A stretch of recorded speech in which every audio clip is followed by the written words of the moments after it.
আমাকে একটু জবাব দেন, এই নবী আল্লাহর কাছে চাইলে টাকা পয়সা ধন দৌলত কম হইতো নাকি? কিন্তু আমার নবী চায় নাই। আমার নবী শিক্ষা দিছে, পরীক্ষায় পড়বা কেমনে আমি নবী ধৈর্য ধরছি সেটা শিখায় গেলাম।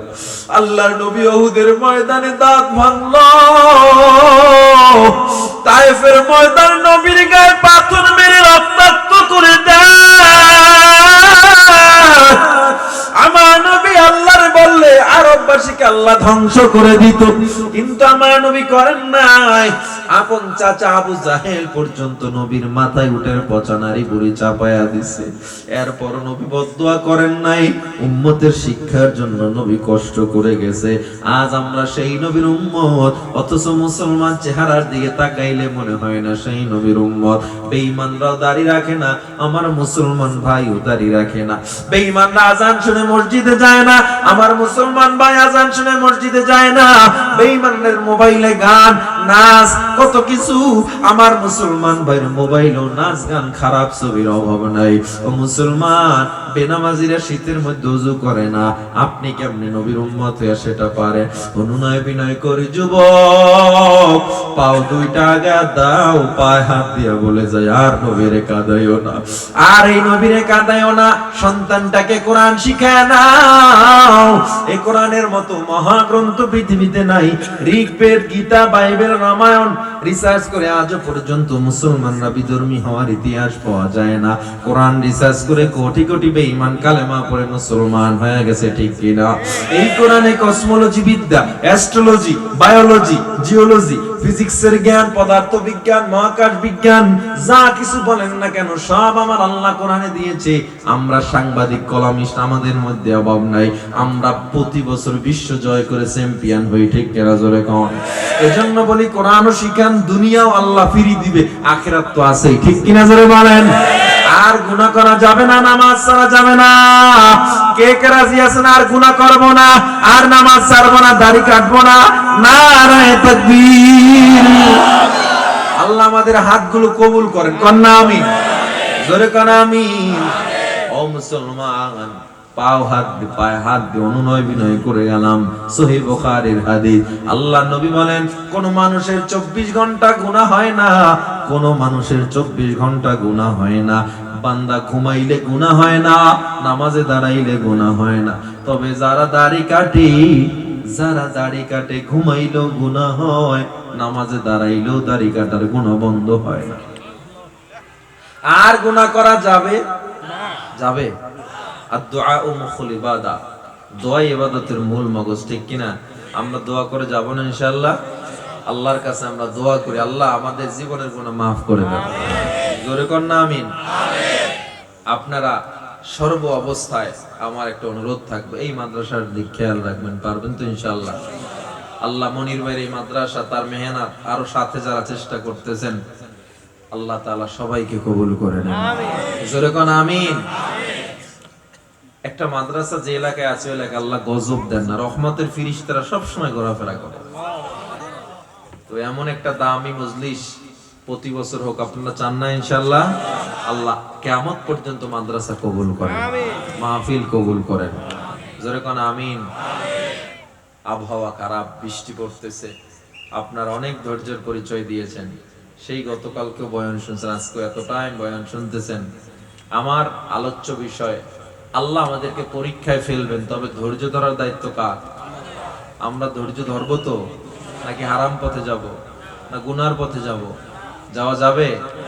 আল্লাহ আমাদের কবুল করে নেন। জোরে কোন আমিন।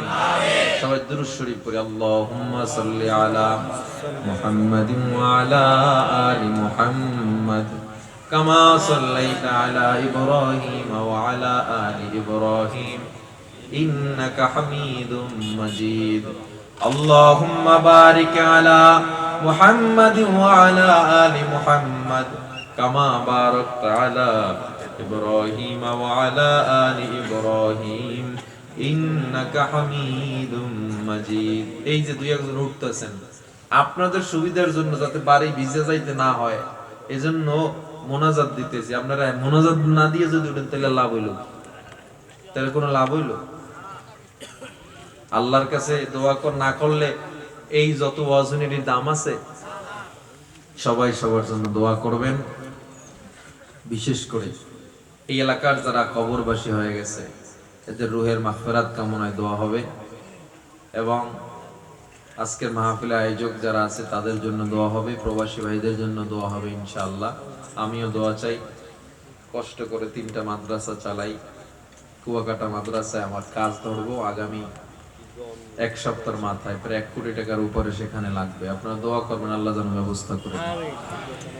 যেখান থেকে যা আসে মাদ্রাসায় ব্যয় করি। হুজুরদের টাকা হইলে সিনেমা হয় না, মাদ্রাসা নাইলে মসজিদ হয়, ঠিক না? বড় ভাই হাফিজুর রহমান সিদ্দিক ঢাকার মতো জায়গায় জায়গা কিনে মাদ্রাসা করছে, কই পাইছে এটা? এজন্য বলি দোয়া করবেন আল্লাহ তাআলা যেন কাজগুলো আঞ্জাম দেওয়ার তৌফিক দান করেন। জানি না কোথায় পাবো, কিন্তু একজন উপরে আছে না? আর এখানে আল্লাহওয়ালা মানুষ আছে না নাই? আপনারা আমিন বললে ইনশাআল্লাহ কবুল হয়ে যাবে। এই মজলিস হলো দোয়া কবুলের সর্বশ্রেষ্ঠ জায়গা। আপনার সন্তান নিয়ে সমস্যা আল্লাহর কাছে এখানে বলবেন, বিবি নিয়ে সমস্যা এখানে বলেন, চাকরি নিয়ে সমস্যা এখানে বলেন, ব্যবসায় আয় বরকত লাগবে এখানে বলেন, কারণ এটা দোয়া কবুলের একটা মুখ্যম জায়গা, ঠিক না? না দোয়া করবেন যে সিনেমার মধ্যে বিড়ি খেয়ে দিশা পায় না, কখন দোয়া করবে? কখন দোয়া করবে? সিগারেট বিড়ি খাইতে খাইতে জীবন এখনো মোনাজাত দিয়ে বাইরে, এরপর বিড়ি ধরাইবে। নাই নাই হানে নাই। যারা সিগারেট খায় ঠোঁট দুইটা তো গোলাপের পাপড়ির মতো, মুখ দিয়ে তো মেশক আম্বরের ঘ্রাণ আসে। বউ যে কত কষ্ট পায় এটা যদি হে জানতো, বউ তো কিছু কয় না, কেমনে কইব? কি এর গন্ধ? পায়খানা। আবার এইটা খায় পায়খানায় যায়, সেটার কারণ কি? আজকে আমি আমার গাড়ির তৈল লইতেছি, একটা পাম্পে মাগরিবের নামাজ পড়ছি, যেখানে আসার পথে 14 গ্রাম, তো সেখানে ইস্তেঞ্জা গেছি, যাই দিয়ে বিড়ির সব 5 সাইডের ভিতরে ভরা। আমি চিন্তা করতেছি এহিনি বই আইসা খায়, মানে বাথরুম মনে হয় ক্লিয়ার করে, মানে এটা দিয়ে টান দিলে বাথরুম ক্লিয়ার হয়।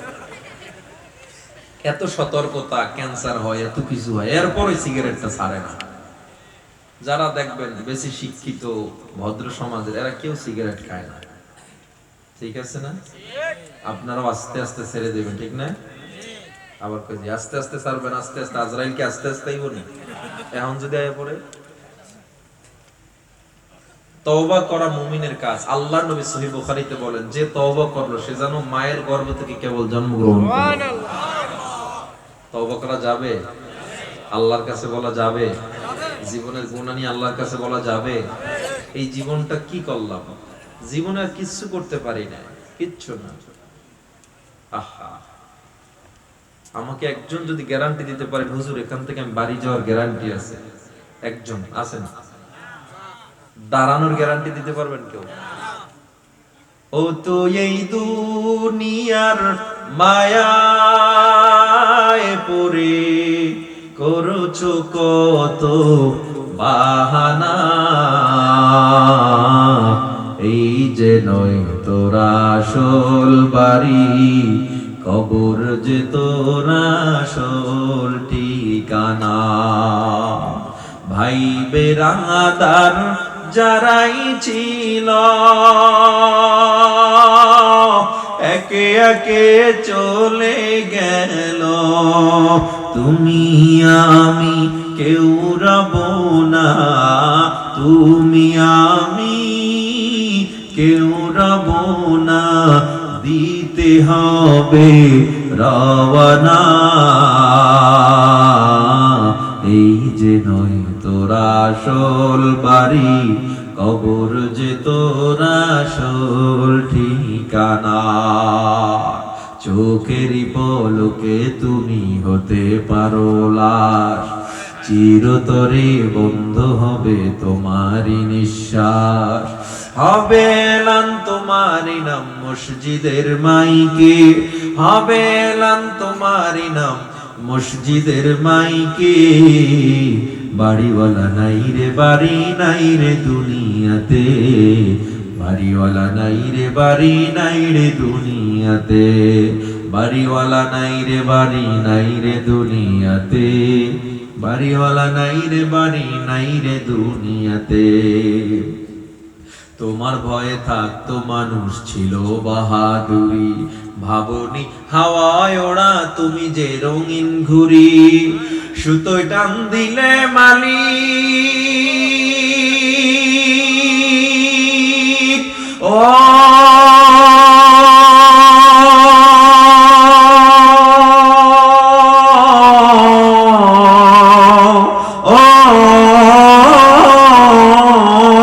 সুতোয় টান দিলে মালিক পারবে না থাকিতে। বাড়িওয়ালা নাই রে বাড়ি নাই রে দুনিয়াতে, বাড়িওয়ালা নাই রে বাড়ি নাই রে দুনিয়াতে, বাড়িওয়ালা নাই রে বাড়ি নাই রে দুনিয়াতে, বাড়িওয়ালা নাই রে বাড়ি নাই রে দুনিয়াতে। থাকা যাবে নাকি? জোরে কর। জিন্দেগিটা অল্প দিনের, এই ক্ষণিক জিন্দেগির পিছনে পড়িয়া দীর্ঘস্থায়ী আখিরাতকে নষ্ট কইরো না। ও আমার যুবক, কোরআনের সাথে মোহাব্বত লাগায়া নাও, আল্লাহর সাথে মোহাব্বত লাগায়া নাও, নবীর সাথে মোহাব্বত লাগায়া নাও, পারা যাবে তো ইনশাআল্লাহ। অনেকে কয় মাদ্রাসা পড়ে লাভ হইবে, সরকারি চাকরি পায় না, অনুদান পায় না। ওই মিয়া, সরকারি চাকরি পাওয়ার আশায় পোলারে পড়াইছেন, এখন তো 15 লাখ টাকা ঘুরছে বই রয়েছে, চাকরি পড়াইতে পারে না। আমরা যারা কোরআন শিখছি আলহামদুলিল্লাহ কেউ বেকার নাই। ঠিক আসতে কইলেও ঠিক, জোরে কইলেও ঠিক।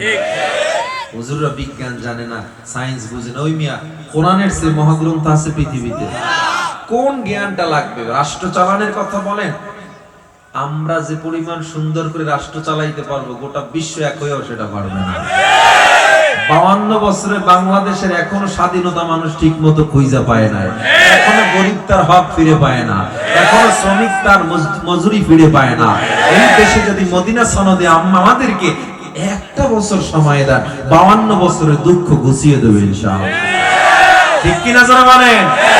কারণ মাদ্রাসাওয়ালারা দুর্নীতি বুঝে না, রাস্তার টাকা চুরি করে না, ব্রিজের টাকা চুরি করে না। ঠিক কিনা? আমরা কোনদিন আপনাকে ক্ষমতালয় টানাটানি করি না, সবাই কইতেছি, কোন নির্দিষ্ট দল না। আমরা হুজুরের বাইরে যে দিয়েছে সবটিরই কইতেছি। আপনাদের ক্ষমতালয় টানাটানি কোনদিন করি নাই, কিন্তু আপনারা বলেন কোরআন পড়ে কি হইব, আমরা বলি তাইলে কোরআন না পড়লে তো তোরা শেষ। যে কলেজে পড়ে, ভার্সিটিতে পড়ে, স্কুলে পড়ে, তারও কোরআন পড়া ফরজ, তারও তো ইসলাম শিক্ষা করা ফরজ, ইলমে দ্বীন শিক্ষা ফরজ না? এজন্য যেখানে কোরআন, আপনি যদি কলেজ ভার্সিটিতেও পড়েন, কোরআনকে সাথে রাখেন, আপনার জীবন সুন্দর। আপনি ব্যবসা করেন, কোরআনকে সাথে রাখেন, ব্যবসা সুন্দর। অর্থনৈতিক ব্যবস্থাপনা সুন্দর, রাজনৈতিক ব্যবস্থাপনা সুন্দর। কোরআনে যে কি আছে, আমার তো আজকের আলোচ্য বিষয় কোরআন আর বিজ্ঞান না, আমার আলাদা আলোচ্য বিষয় আছে কোরআন এবং বিজ্ঞান নিয়ে। কি পরিমাণ কোরআনের তথ্য আর নিখুঁত তথ্য আল্লাহ রেখেছেন ভান্ডার, এগুলো নিয়ে আলোচনা করলে রাত পোহায়া যাবে। কি পরিমাণ তথ্য আল্লাহ কোরআনে রেখেছেন, এগুলো আমরা হুজুরের বই বা দোষ দেয়, হুজুরের মানুষের বাড়ি খায় ভুড়ি বানায়, আবার কই ঠিক হুজুরের মানুষের বাড়ি খায়নি? অবশ্যই খায়, খাওয়ায় কে? আপনি বুঝি খান না? আপনি খান না? শুক্রবারের জিলেপি কম্পিটিভিটি করেননি আপনারা? দোষ দান খালি হুজুররা খায়। রিজিকের মালিক কে? আল্লাহ। আল্লাহ কি মাওলানা, মুফতি আর কে জেনারেল পড়ুয়া, আল্লাহ এগুলো দেখেন? আল্লাহ দেখে মান আমিলা সলিহা, যে নেক আমল করবে রিজকুন কারীম, তাকে আল্লাহ সম্মানিত রিজিক দেবে। আল্লাহর কাছে এই তারতম্য নাই, বৈষম্য নাই, কে মন্ত্রী, কে এমপি, কে হুজুর, কে কওমি, কে আলিয়া, কে জামাত, কে চরমনাই, কে হেফাজত আর তাবলীগ, এগুলো ফিডে এই বাংলাদেশে কে আওয়ামী লীগ আর কে বিএনপি, এটি সব এখানে। আল্লাহর কাছে এগুলো চলবে না। আল্লাহ বলবে আমল নিয়ে আসতো জান্নাত, আমল নিয়ে আসো না তো জাহান্নাম। ঠিক না? দলাদলি করা যাবে? দূরত্ব রাখা যাবে? এক নেক হয়ে চলতে হবে, ঠিক কিনা? কোরআনের ছায়াতলে আসতে হবে। বেঈমানরা কোরআনের ভুল ধরতে যায়, কোরআন পড়ে মুসলমান হয়ে যায়, আর মুসলমানের ঘরে জন্ম নিয়ে কোরআন নি চিনে না। আল্লাহ আমাদের কবুল করেন, হেদায়েত দান করেন। আল্লাহুম্মা আমিন। রব্বানা যালামনা আনফুসানা ওয়া ইল্লাম তাগফির লানা ওয়া তারহামনা লানাকুনান্না মিনাল খাসিরিন। রব্বানা আতিনা ফিদ দুনিয়া حسنة وفي الآخرة حسنة وقنا عذاب النار رب ارحمهما كما ربياني صغيرا رب ارحمهما كما ربياني صغيرا اللهم اجعل في عيني صغيرا وفي أعين الناس كبيرا ওদার আল্লাহ গুনার বোঝা মাথায় নিয়ে তোমার শাহী দরবারে হাত উঠাইছি আল্লাহ আল্লাহ গুনার দিকে যদি তাকায় তোমার দরবারে হাত উঠাতে বড় লজ্জা হয়